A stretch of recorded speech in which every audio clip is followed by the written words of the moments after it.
Next, we have Jenny Lucas, who will be inducting Mr. William F. Cranmer.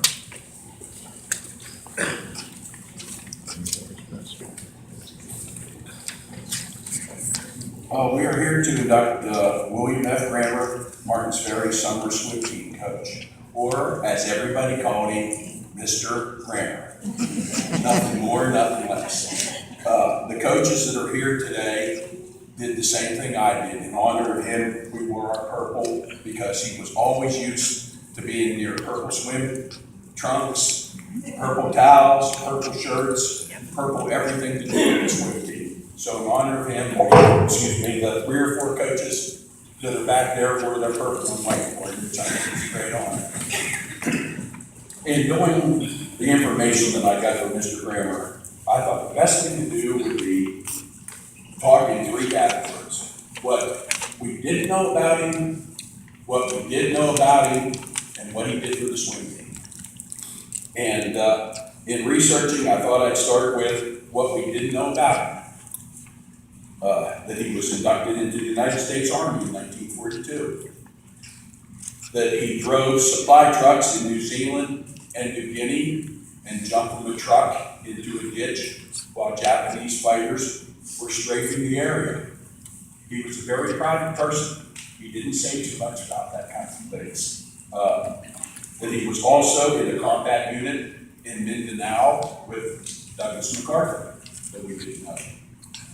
But one of the most strange things is that Mr. Cranmer taught our swim team and coached our swim team for 3-4 decades, and he didn't know how to swim.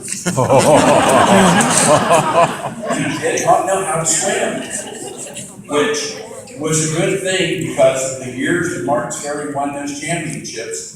It was a good thing we didn't throw him in the pool after it was over to celebrate, because we'd have been in a little bit of trouble. And it was just strange, in researching and talking with his family. And now the things that we did know about him. He married Laura Esther Donnelly in 1941. Had 3 children, Sharon, Michael, and Jenny. 8 grandchildren and 5 great-grandchildren. He was an avid fisherman, gardener, frog gator. He loved his family, and I probably should have put that one first, but I just wanted to remember that one. He loved his family. He loved card games, board games, sporting events, and from what I was told from his family, you better not miss the traditional Sunday dinner after Mass. You better be there for his dinner, because he was a very, very family-oriented person. Martins Ferry swimming pool is named after him.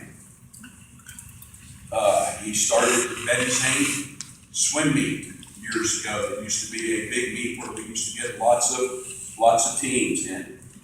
And the one thing that I thought was real amusing is he did take the swim team to Akron to see the Olympic team practice, and his daughter Jenny was able to get a autograph of this swimmer that you might remember, a guy named Mark Spitz, 7-time gold medal winner. He's for the swim team. Evidently, this is one of them. He was self-taught swimmer.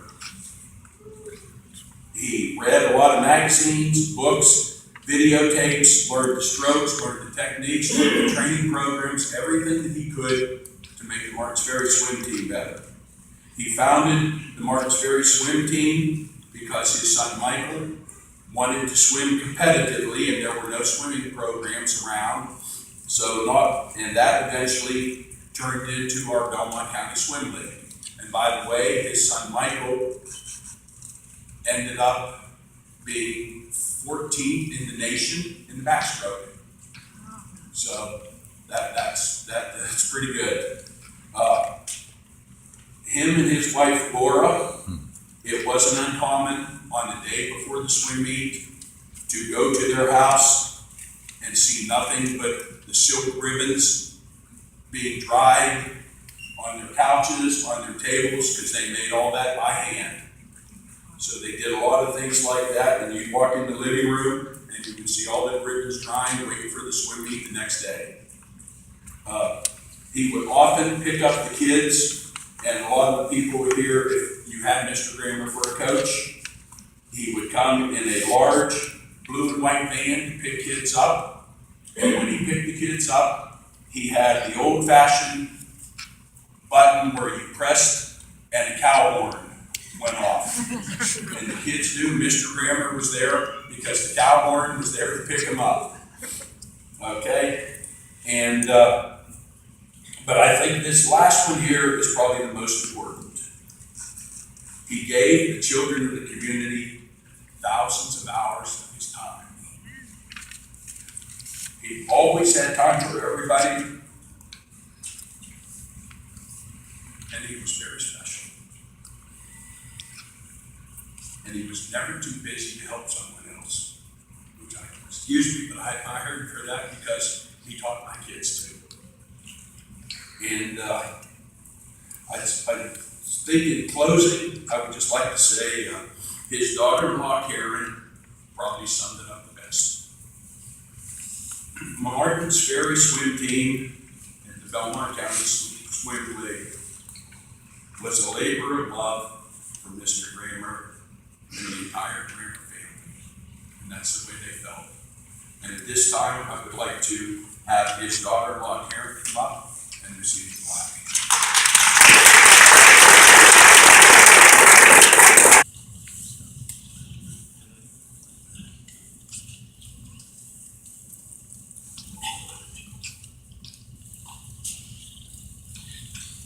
Denny, I think you're a hard act to follow.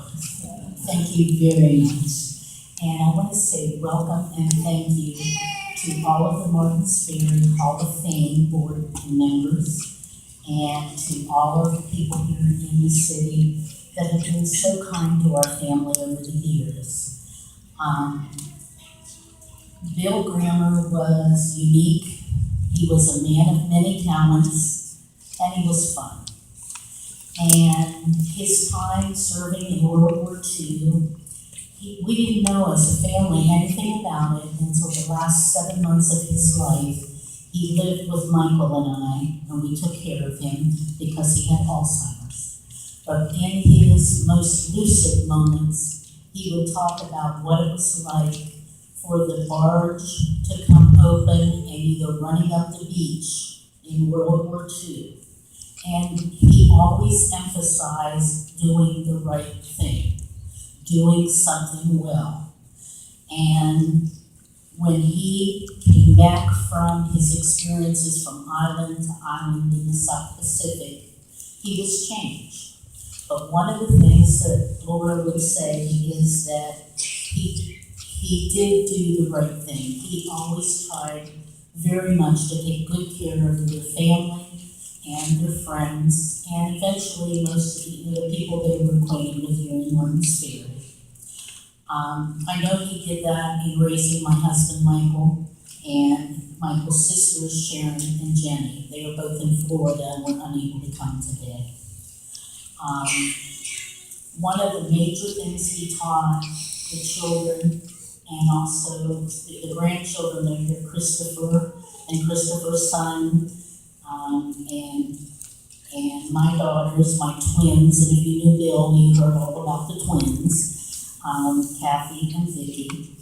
And he taught them to work hard, be determined, don't give up. They were like his mantra. And in the audience today, I would like to ask some of you to stand up. The coaching staff of the Martins Ferry swim teams, would you please rise? Are any of the swimmers here, any of the former swimmers or swimmer alumni or parents of the swimmers who helped? He affected so many families and so many people, and he loved every minute of it. I've never ever heard him complain, except maybe doing all the ribbons and ribbons laying around drying, before the meets. I want to congratulate, thank you. I want to congratulate all of you who have been swim program vital, and so it's, even now, they're winning awards. I saw the girls' swim team had won awards, this winter in the winter swim programs, and things where he had just started out with very little, but had a wonderful administration here in Martins Ferry. He had wonderful cooperation from the recreation department, and basically he just was so encouraged by how much help and support that he received. Bill Grammer, my father-in-law, stood for hard work. He stood for values being taught to the youth of Martins Ferry. He couldn't have done it without Laura, his dedicated and very loving wife and a wonderful person. She was there with him every step of the way, helping with the swim team. It really was, as Denny has said, and I say many times, a labor of love for the entire Grammer family.